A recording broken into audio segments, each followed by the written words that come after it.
Hey guys, in this video, I'm going to show you guys how to turn off comments for a post in Facebook.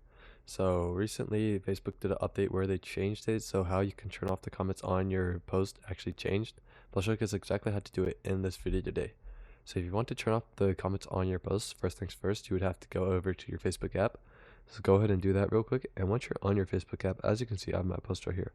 But let's say you can't find your post, go ahead and go to your menu in the bottom right corner of the screen. Then you can click on your profile picture in the top left corner of the screen. That'll bring you to your profile page here. You can scroll down until you see the post that you want to turn off your comments on. So to turn off your comments on a post, Facebook changed it like I said, but if you can turn off comments on your post, to the right of the post, in the top right corner of the post, there should be three dots. If you click on those three dots, these options should show up here as you can see here.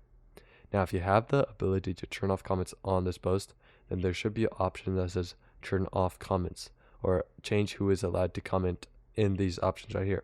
As you can see, I do not have it. And if you don't have it, then you're just going to have to wait for Facebook to roll it out again. Because right now, they only give it out to certain people. I'm not sure why, but that's what they're doing right now. So if you want to turn off comments on your Facebook post, you either have to wait or you can go ahead and contact support and ask them to give you the ability to turn off comments on your post, and then you'll be able to turn off comments on your Facebook post. But that is how you turn off comments for a post in Facebook. So I hope this video is helpful. If it was, I'd really appreciate a like, subscribe. Leave any questions you have in the comments section below. I'll do my best to answer them, and I'll see you guys next time.